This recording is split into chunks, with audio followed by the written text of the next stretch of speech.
the shadows, Tai Chi slow motion. Inner ocean, balance heart and emotion. Fist flowing, circle smooth, no commotion. Energy moves, pain's my devotion. Hard times, life isn't with precision. Stumble in the dark, lost my vision. Tai Chi breaths, realigning my mission. Ancient moves guide new life's decision. Out of the darkness, out of the shadows, into the light of love, path we follow. Out of the darkness, out of the shadows, into the light of love, souls hollow.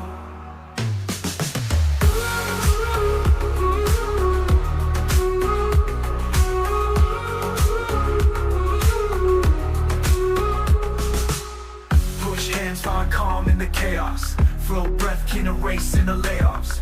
Yin yang balance, pain pays off. Fluid moves, clear the mental standoff. Cold nights, Tai Chi warms my soul. Personal struggles, chip away the hole. In a fight, hear the bell toll. Warrior spirit, making me bold.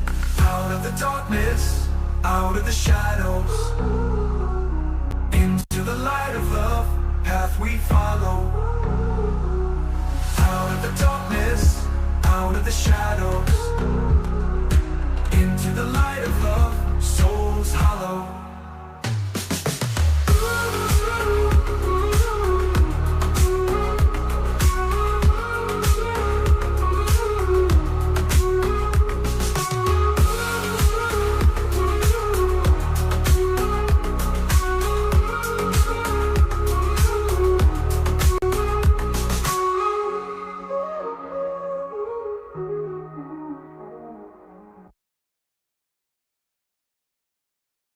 Question number 1. Your first volume of your autobiography, Out of the Darkness, was written in 2020.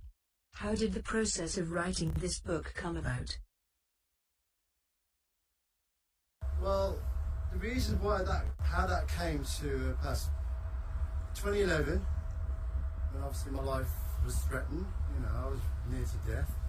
So when I started to kind of like get my bearings back, I thought, well, I'm going to write a book about my family life, to deal with all the racial turmoil, going back then when my father came over in Windrushire in 1952, and I thought, I'm going to get a book together, do it in bits and bobs, not too deep about, but certain sections, to do with the past of what my family had gone through, and then the incidents, and then me suffering with mental health problems.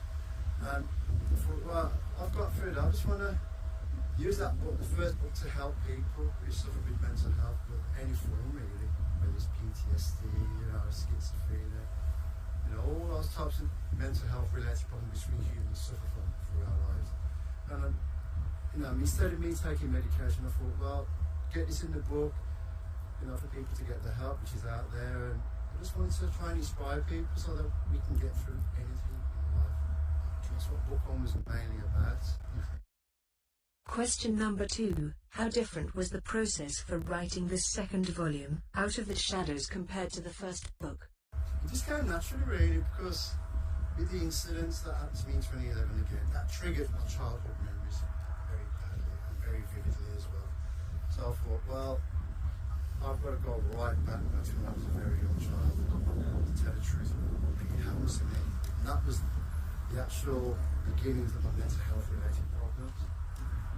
PTSD originated from the 1970s. It wasn't because of that attack. That attack in 2011 was just an add-on to it, which I buried all those years. And that was the reason why book 2 came to where it is today, to help those people who have suffered from childhood abuse from a very early age, who were too afraid to speak the truth about it. And when they're going through that, and to tell them it's all right, be honest and open about these things. It's not a sign of weakness, it's a sign of being very strong and very courageous through everything, because it's, boy, as I personally know, it's a very tough thing to go through. Question number 3. Do you find writing comes naturally to you, or was it hard work to get your thoughts onto the page? Well, at the beginning, to be honest, I was very scared to write both books, because I thought, well, I've got all this stuff that's happened to me.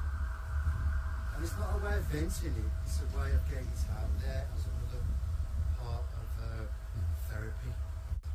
And I'm not afraid of speaking the truth. Where before I was terrified of speaking the truth. Never thought that anyone would believe me, even my own family. I didn't think they would have believed me. Because of what happened to me as a child, I was put that fear was instilled into me to say if I was to speak out, my life would be over. And I stayed after when my brother had passed, I still had that in me, still afraid to speak out because I was just really terrified. But I thought, no, I've got to get through this, I've got to get it out in the open. I can help just one person, and I've done what's right to help others. Question number 4. How did your family feel about your books? They didn't want to speak out themselves about it. But at the end of the day, you have to speak the truth to help others, and that's what this book is about. It's about helping others who have been through those similarities in their own journeys. Because I know a lot of it does go on, and people are too afraid to speak out about it because they think they might get the repercussions of them speaking out. But normally there's a network out there to help others, so don't be afraid to speak out about the truth. Because the truth hurts those who have harmed you, but yet that's your power against them. Finally, question number 5. Back to the martial arts side of things. What is your next goal or target in the coming months and years ahead?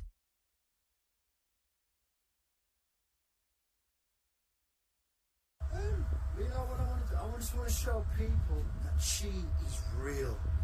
The stuff I do, and you know that yourself, Chris, it's not staged, it's the real thing. Well, I've worked all my life through this. I'm celebrating 50 years of being a martial artist next year, so that just shows you how hard it is, but you have to be dedicated, not just in your body, but in your soul, and your spirit. You have to be really dedicated to it. And I say to people, don't let it become an obsession, because if it becomes an obsession, then it's going to affect the psyche. Be in love with it, and look forward to when you go to that next phase of your inner development. Because that's the most important part of what I do, self-cultivation. You can do all the physical stuff, but if you haven't got the cultivation aspect of what you've been doing, what's the point? You've got to have the both. You've got to work at the both. One day you'll spend doing external training, one day you'll spend doing internal training. But as time goes by, the two become one. And this is where I'm at now, so I do the both together. Second nature. I want to share the stuff with people, what I've learned, and not make it complex for them. So I'm trying to simplify what I've learned over the many years. So yeah, that's my next aim, is just to gently ease it into the people at their own pace. Because we as human beings, we have our own pace and method to go at. You get people to try and copy that person and work at that pace, you can't. You've got to work at the pace that suits you, the individual. So this is what my hopefully next foreseeable thing to do, is to share with what I've learned over the years.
YouTube world, right?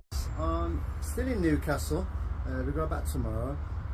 My good brother Chris, he's doing the video for me. He told us about this place in Gosforth in Newcastle, and this is called the Compassion Meditation Buddhist Centre. And it's been here for over 20 years or so, and we just told a brief little history about the place of where it originated in South Gosforth. Just down the road here in a house apparently from what we found out, and it's got a lovely little energy to it. I love it, and it's all into one shop, and then they've actually got the meditation room which we can show you. Just through here, if you look at that, the meditation centre through there. You can just see that there.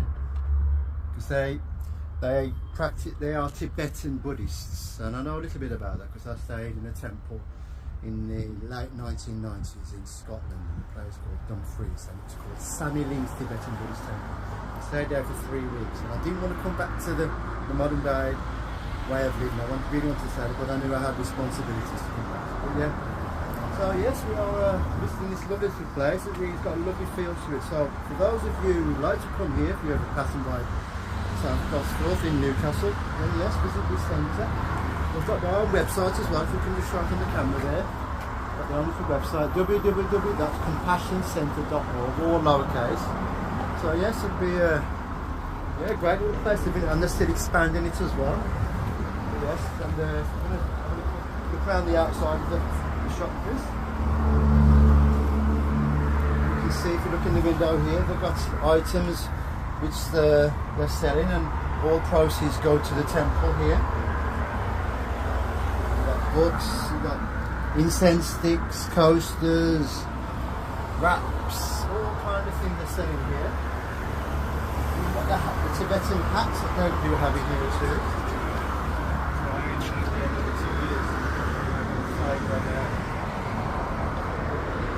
And they do meditation courses as well. Got all the dates and the times here. Dropping meditation classes here, and it's got all the dates from when it starts, Monday, Tuesday, Wednesday, and everybody welcome, please drop in. And there's another website for you to visit on the bottom there, meditation-newcastle.org, it's all lowercase for that. Yes. Got leaflets about the place, you know, all of the Buddhist texts and everything in here. So yeah, the amazing place for you to visit. I love it anyway, absolutely love it. Again, and this young lady has been such a great help for us here for finding out information of the centre and the history. And it's been truly wonderful. What's your name, my dear? Kathy. Kathy, your full name? Kathy Fag. I've spelt F. F-A-G-G as it comes. Okay, yeah, I like that. But there you go. So thank you for this wonderful young lady here. She really has given us the information we need for this place. Thank you very much. You're very welcome. Thank you. So this is the shop, the actual shop. Yeah, just a quick look around. If you like that, really do. There we go, all the items that you can purchase from the centre. There's some of the leaflets here. Those with mental health problems, solutions for anxiety, things like that. That's in October. And there we go. Lovely. Even they have tea making facility which you can do yourself. In the corner there. There's some of the wonderful Buddhist figurines they're having here as well. That's lovely, that is truly lovely. Some more information again here, more leaflets.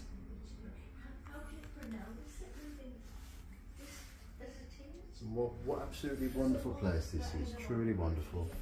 More leaflets again. There we go, retreats they do here. If you want to travel to where the birthplace of Tibetan Buddhism comes from. There you go. Right, thank you for this opportunity to do a bit of film work on this. We love these places. Yeah, it's great to meet you, Andrew. It's lovely to have you here. Yes. It's been 30 years in Newcastle, which has been great. And there's such a lovely, loving lively community here. We're just in the middle of an expansion project. We're just expanding to the property next door. Yeah, I was told that way. And the centre has been in a few different locations, but it's been here for many years now, near the metro station in South Gosforth. And it's just lovely to welcome people in, and people from other places down.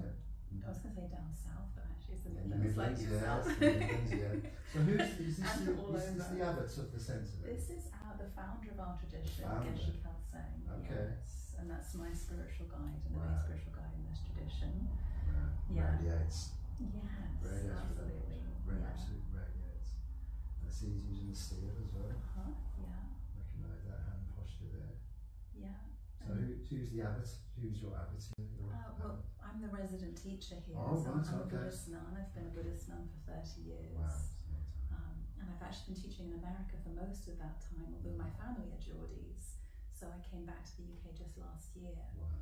So I've been here just less than a year now, but I'm back where my family are from. So it's really nice to be here. And we offer loads of different classes. People can just walk in. The general public, you don't need to know anything about meditation or Buddhism.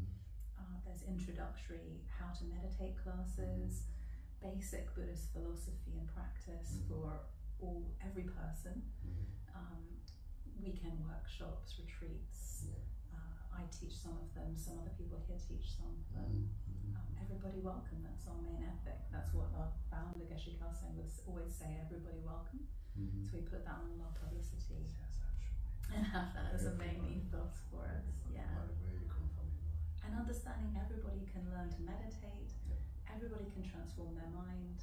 One step at a time, we can have a little bit more mental peace, a little bit more less unpeaceful minds, unhappy minds, just by learning to use our mind better. Learning, getting the user manual for how our mind works. Our mind determines how we feel, how we behave.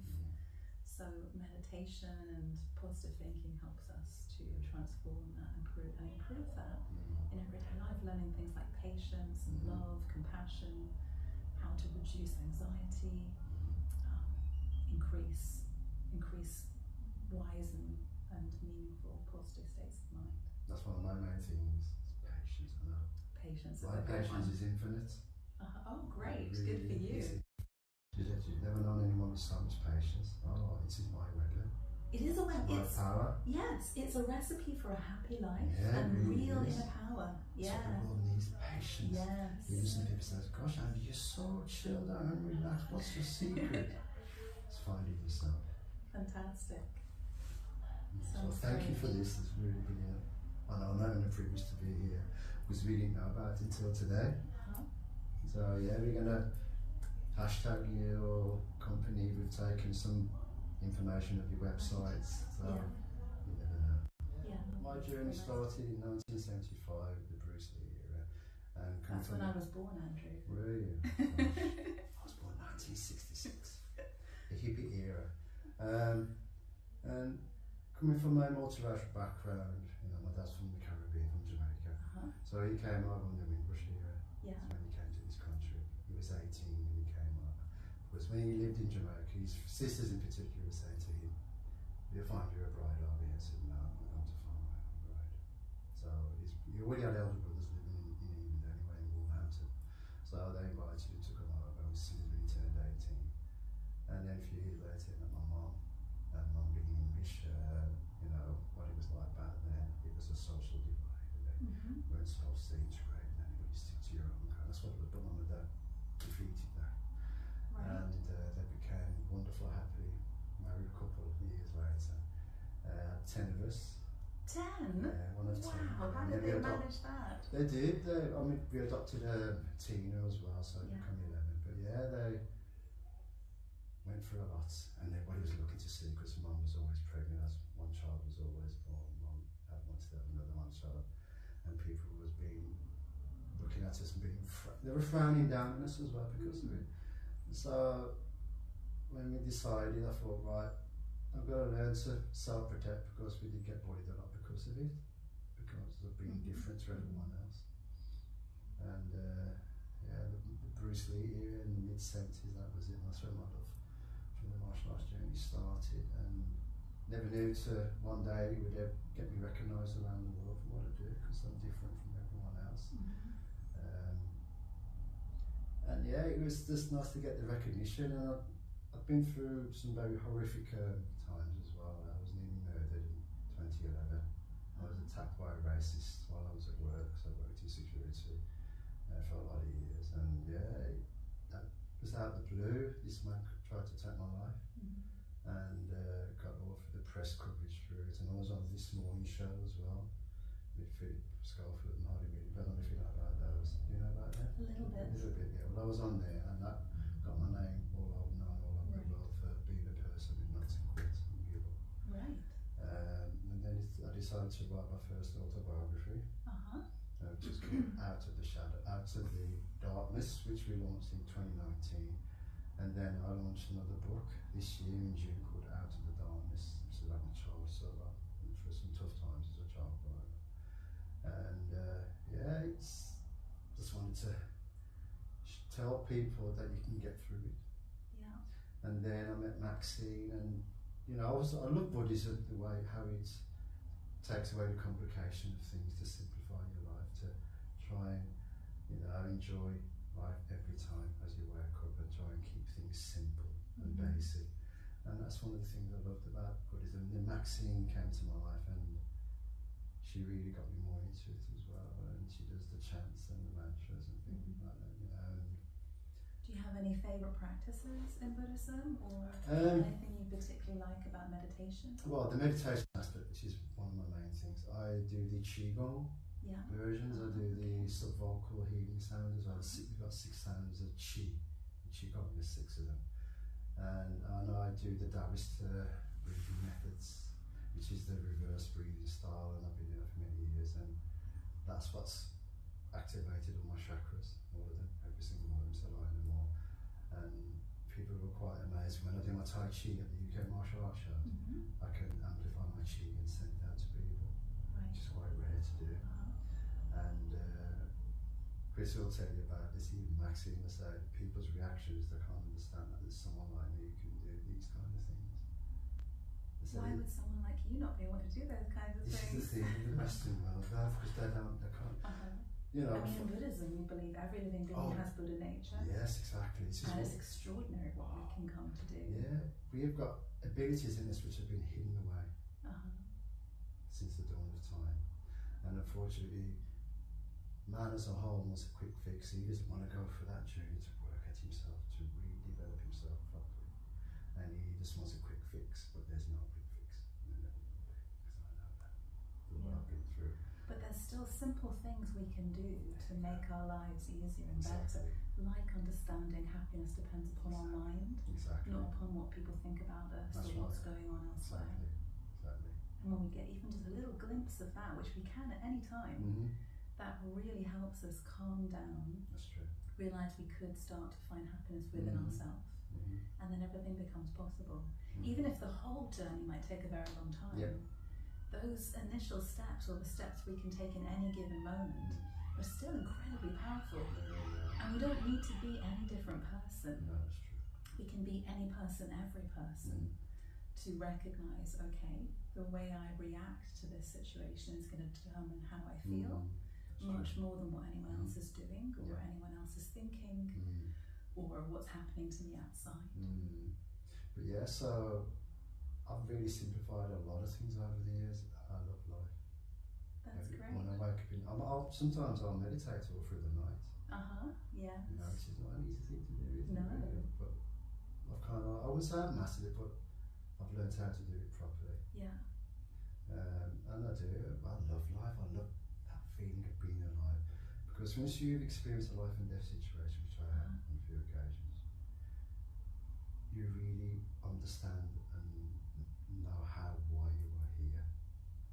You know, some people take it for granted. Oh, I never have done. And did you always have meditation with your martial arts, or is that something that came later? No, the meditation really started when I was learning a kung fu system called Lao Ga, which I was unaware of because I was 14 at the time. And then I found out later on I was learning Qigong and meditating while I was going through the practices, moving meditation instead of static. I learned the still meditation when I started to start to find out more about Qigong and Tai Chi, which in, I'd say the early 1990s to the mid 1990s, and then I realised I was already learning it, but I didn't know. Because the teacher never, back then, never really taught us about those type of things. You just show us the practices and how to breathe and to practice your forms and your methods, and you realise you are actually learning those things. And yeah, it's one thing I do well, I'll never stop doing it. And also, when you're talking about how you love life, just thinking from a Buddhist perspective, I'm just wondering where you identify that primarily comes from, because it brings to mind two things in Buddhism that we use to help us have that kind of love of getting up in the morning.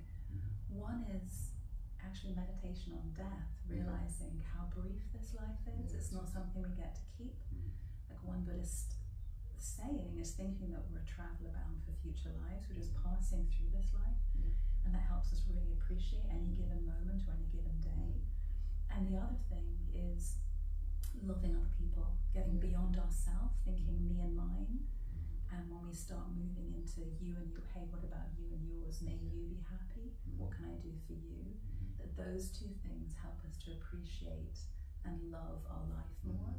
And do you feel that that connects with your experience of loving your life more? Yeah, greatly. I mean, it really stems from my mum and dad. Stems from them. Because of what they've been through, they instill that shared love within the family.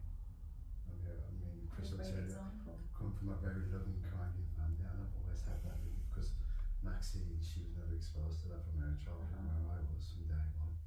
So I've kept that going, and I will never let go of that, lose, my way in that. I will use that as one of my foundational things through life as well. True love, and it really does exist if you really want to work at it. It really does exist. Yeah, and love will heal everything It's the most powerful and brings thing all ever. happiness and goodness out in us and our because world. it has a knock-on effect with all the positive things. It's all interlinked with it. True love, and it's what this world needs as well. That's what it really does, because we're going through some times at the moment, very testing times, and it does need it. So this is why I'm doing these things, trying to help them out that vibe. Because went to do Tai Chi in the park yesterday. It didn't go the way I wanted, but these things happen. It was my first time doing it. But when I was interviewed last week, Saturday, not this Saturday gone, the Saturday before, I had an interview in Newcastle, BBC Radio Newcastle. And this was over the phone, and she could feel the vibe coming from me. She couldn't explain what it was, but it was making her calm. I said, energy, chi travels very far. It goes where it needs to go. I don't send it or force it, it just does it by itself. Since I've got to that level now, I don't say I'm going to send my energy to you. Does what it needs to do to try and help others. Well, it's been lovely meeting you, Andrew. Thank you. Thank you. Wow, I've heard all about this actually. The actual bronze figure, is it? Would you say? Dr. Martin Luther King. Wow. Wow. Didn't realise he lived over in Newcastle to earn his doctorate. Incredible, incredible. Absolutely incredible. Imagine if he stayed over here in the UK, still would have been alive, wouldn't he? Wow, incredible. Dr. Martin Luther King, all dressed up in his cap and gown. There's his cap and gown. I went through a lot, didn't he, to get that? There we have it, yes. Hello again, right. We are by the famous Lucky Rhino in Newcastle. Apparently, it's got a good pack of horns, bring good prosperity and fortune, really. This Rhino chap here. Don't know how long, he's been here a long time. I think there's the history of the young man. Yeah, Pillies aren't climbed, but it's here. Black Rhinoceros by Christine Hill, Armstrong World Industries Limited. Okay, rhinos of rhino floor in museums and galleries. Okay, 1991 when this young fellow was put up here. So yeah, he's been here a good while now. Wow. Thank you. So there you go.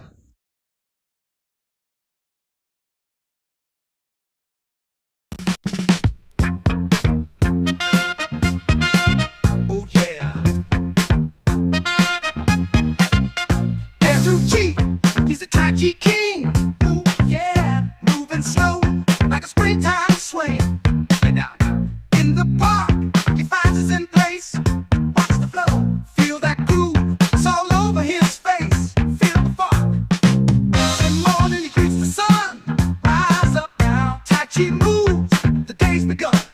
Get ready, y'all, with a smile and a peaceful mind. Oh, so fine.